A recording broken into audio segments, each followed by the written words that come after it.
Hello and welcome to this presentation on making movement count in your workplaces. My name is Dr. Alyson Crozier. I'm currently the Principal Project Officer for Physical Activity at Wellbeing SA. And prior to this role, I was an academic at the University of South Australia, teaching and researching in the area of exercise and health psychology. Before I begin, I would like you to take a moment, if you haven't had a chance to have a break in your workday, to please stand up where you are and just do a little stretch.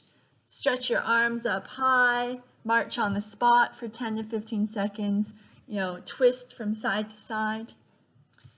See what I did there? Hopefully I made you move, and it didn't take very much. And so I encourage you as well to stand throughout the rest of this presentation while you were listening. So I'm here today to discuss movement behaviors in the workplace and how we can move more in our work. So what do I mean by movement behaviors? Now, when we think about movement, we often think about the term physical activity or exercise. And often this is associated with the perception that physical activity or exercise has to be purposeful and is often associated with unpleasant emotions or affect. And often physical activity is perceived to also require heavy breathing or sweating or, lots of vigorous movement.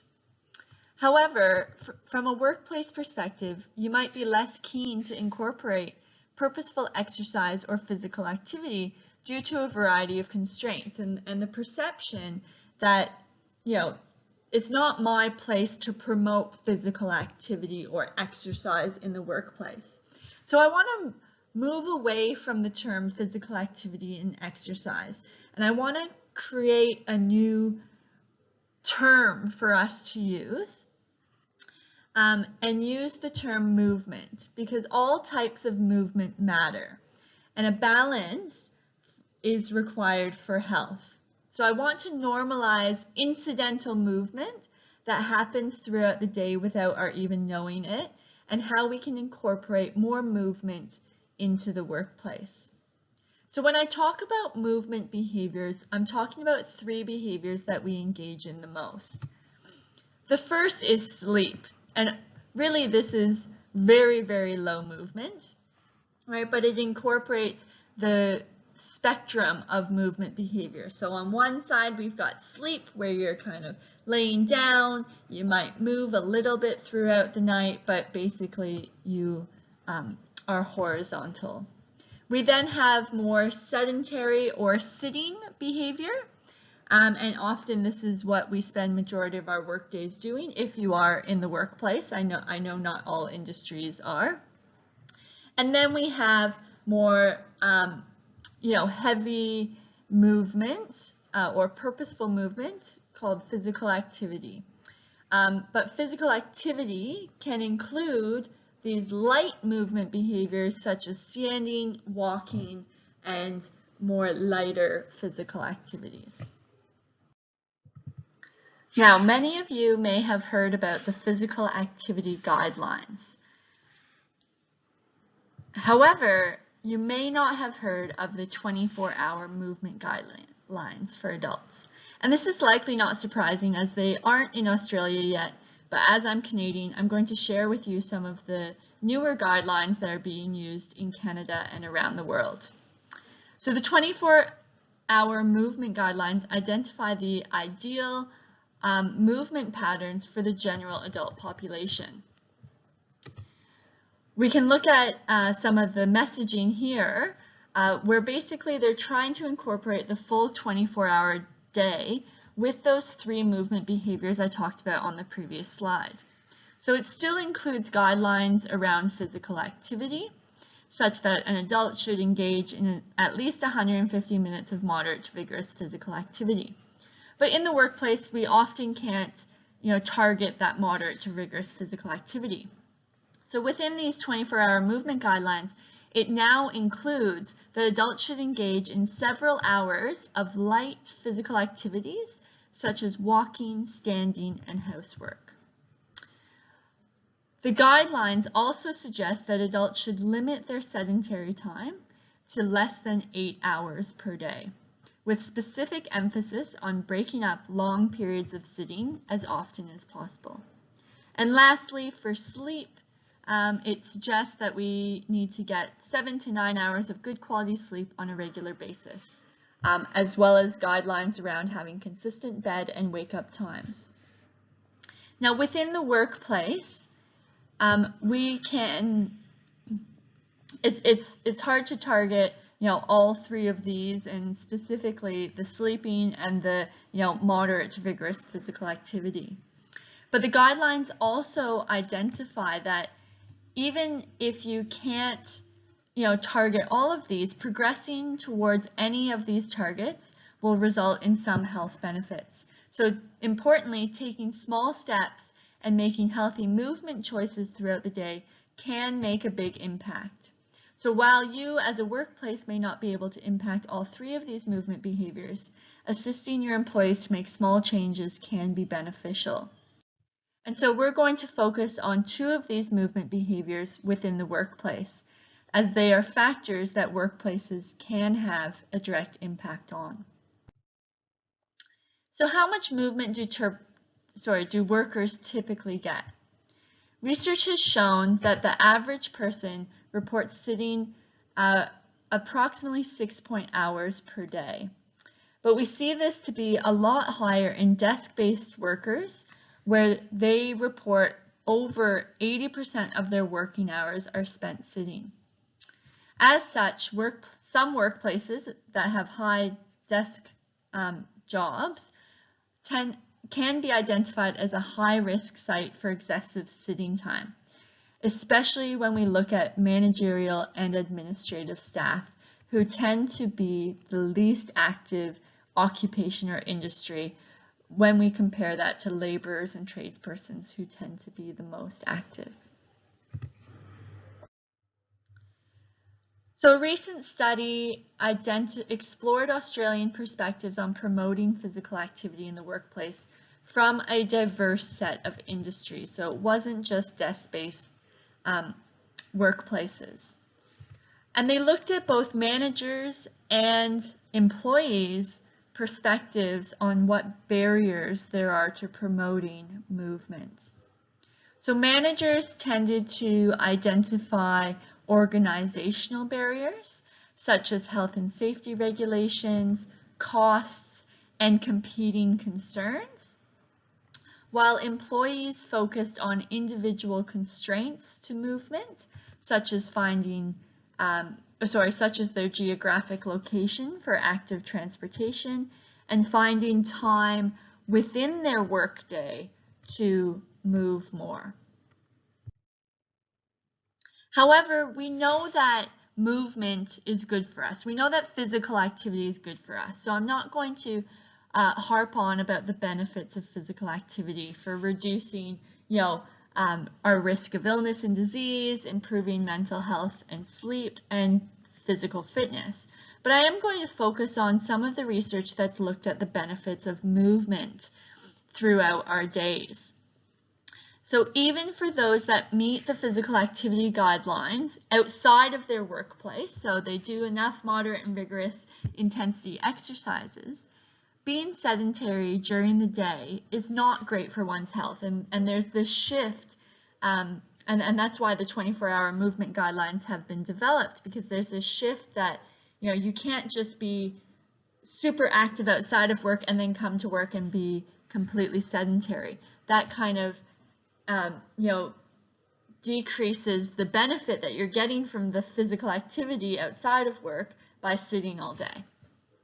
And so when we look at this research, we can see that when we reallocate time spent being sedentary in the workplace to just light movement or just breaking up that sitting time, we can see that it's associated with a variety of benefits to the workplace, such as enhanced performance and productivity, reduced absenteeism, as well as presenteeism, where you show up for work but you just aren't productive, Less injury, so reduced injury due to sitting, so less musculoskeletal injuries from sitting, especially in that back and shoulder area.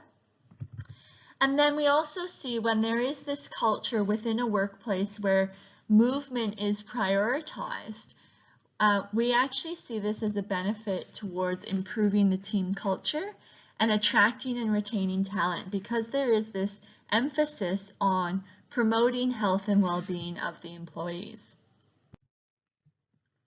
So how can workplaces support movement? I'm not going to go into a lot of examples, but you can from the Healthy Workers team. You know, in the worksheets that are available to you, there is a Be Active worksheet, and it is about how workplaces can support movement and reducing that sitting time or sedentary time within the workplace. I've just taken out a few examples from that worksheet, and it looks to 3 different areas. So creating a healthy vision within the workplace, creating healthy environments in the actual workplace, and then how we can promote people or our employees to be healthy. Within the healthy vision, if we look at an example, it could be that you just create a recurring health and well-being agenda item at staff meetings, or even within the annual or 6-monthly performance development meeting that you have with your employees to discuss what they're doing to support their well-being. For healthy places, one example that I really like to give is the first one there, is to centralize facilities to encourage movement. When I moved to Wellbeing SA, I had originally, had my own office with my own trash bin and recycle bin, and then I moved to Wellbeing SA into a shared office where I didn't have a trash bin right under my desk, so I had to move. I had to get up and physically move to to get to the trash bin, to recycle anything, and so that's forced me to move a little bit more. But it's unintentional. I don't realize that I'm doing it. You can also display prompts to encourage movement, such as using the stairs if that's available within your workplace.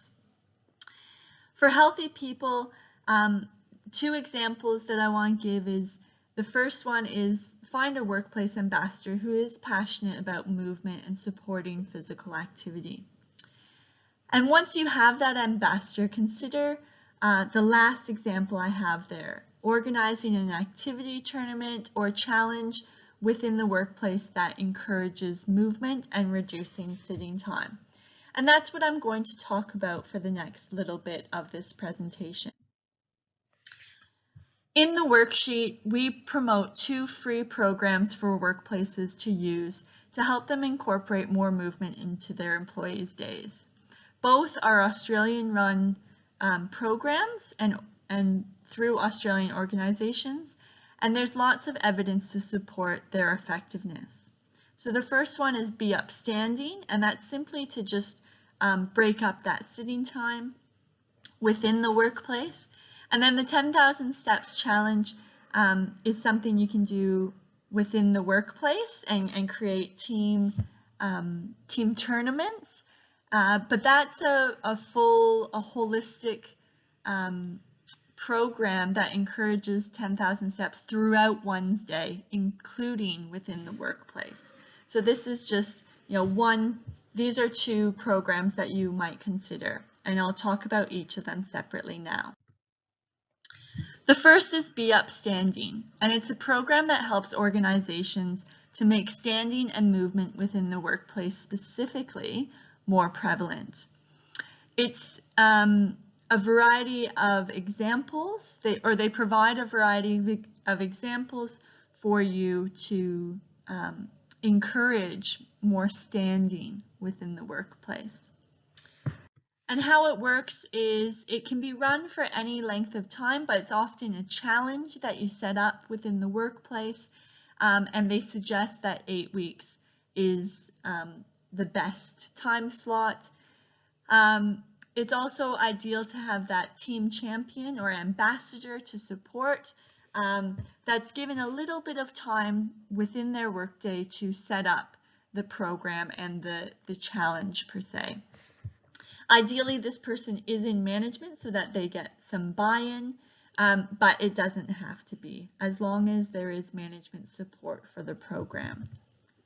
This program also provides a post-program survey to those who participate, which then generates a visual report for your organization that displays the changes to your team's sitting and physical activity, as well as their mental and physical health and job satisfaction. So you can see an example of that report on the right-hand side.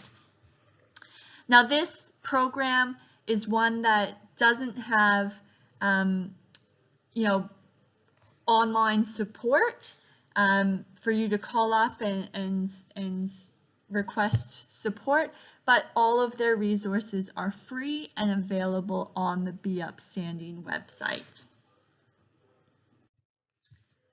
The next program, and the one that I want to focus on, is the 10,000 Steps program. This is a program that is supported by Wellbeing SA and is something we encourage all workplaces to partake in, especially medium to large workplaces. 10,000 Steps is a free, fun, and tailorable program that supports workplaces to focus on physical activity. At its core, and specifically for workplaces, the 10,000 Steps program aims to increase the day-to-day activity of individuals by encouraging the use of pedometers and activity trackers to accumulate incidental and planned physical activity. It's important to note that while the program name reflects the figure of 10,000 steps a day, this may not be suitable target for some. And so the message also talks to the need for individuals to set their own goals and move more every day. And that's why they have the tagline, "Every step counts, every move counts." We know that workplaces are a valued, effective, and imperative part of the health and well-being solution. And so 10,000 Steps offers a potential program for workplaces to provide to fit in with whatever their workplace vision is around moving more. Within the 10,000 Steps, we have the team tournaments. And what you can do within your workplace is run a team tournament, which is also known as the Workplace Challenge. Now, these team tournaments have been one of the most popular and successful strategies across the lifetime of the 10,000 Steps program, and often workplaces run them more than once. Here at Wellbeing SA, we're planning to run them on a quarterly basis starting this year. Now, some evaluation of the success of the tournaments have found them to be enjoyed and popular with workers, and those that do participate tend to increase the amount of physical activity they do, both within the workplace as well as outside the workplace. An added benefit is that this program provides ongoing support and access from the 10,000 Steps program team, which is located in Queensland at CQ University in Rockhampton. So beyond what is usually initiated through a team's tournament, you can get this ongoing support. Coordinators can reach, we also suggest that you have, team coordinators as well as team captains to reach as many employees as possible, regardless of geographic location or availability. So this is a great opportunity both for workplaces that have employees coming to the office, but also for remote work, which we know is now popular within during and this COVID-19 pandemic. So workplaces also have the opportunity to use the Active Workplaces Guide and free promotional materials to embed this 10,000 Steps program as one of their key physical activity strategies within their broader workplace health and well-being plan.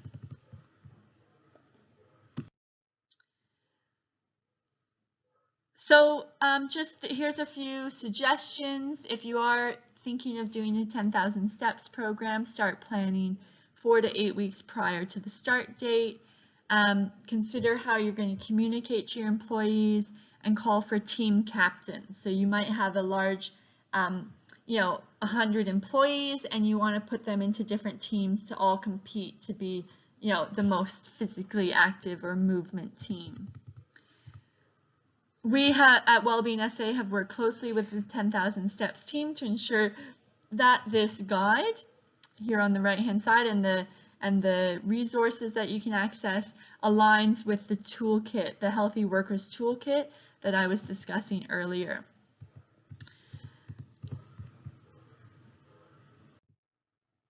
So what are workplaces' perceptions of the 10,000 Steps Challenge?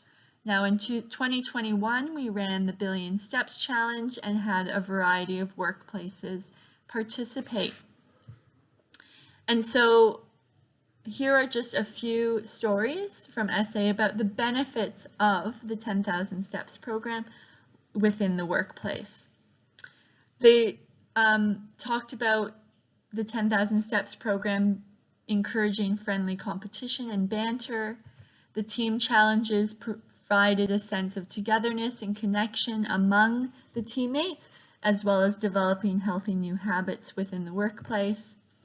And that communication and colleague relationships grew and actually encouraged new relationships, especially if the different teams were made up of employees from different departments.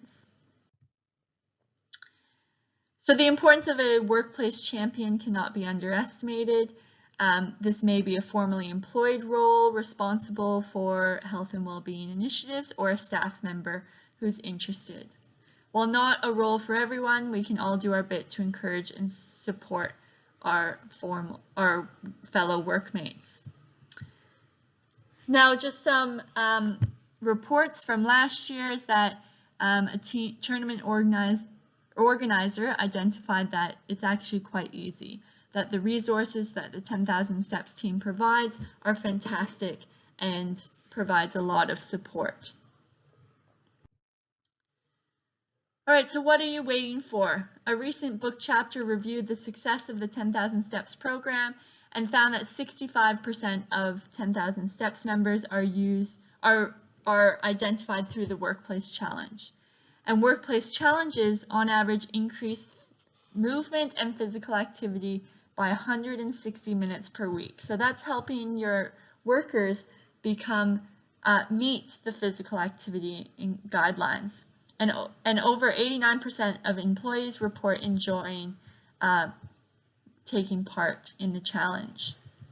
So I encourage you to complete and sign up for a team tournament at any time. So what are you waiting for? But if you're looking for a specific reason to, we will be hosting the Billion Steps Challenge every year in October. And an invitation will come out to workplaces that sign up for the Healthy Workers initiative here at Wellbeing SA. So the invitation will come out to you. In 2021, we had 134 workplaces participate, and the aim of the challenge is to reach 1 billion steps faster than in 2021, which South Australian participants were able to reach 1 billion steps in less than 35 days. So we'd also like to have a goal of having more than 134 workplaces participate for this coming year. So that's all I have for you about making movement count in your workplace. I hope you've found a couple or learned a little bit around movement and the importance of movement, and that you might consider using one of these two programs, either Be Upstanding or the 10,000 Steps program. And if you have any questions, please contact me at the email below.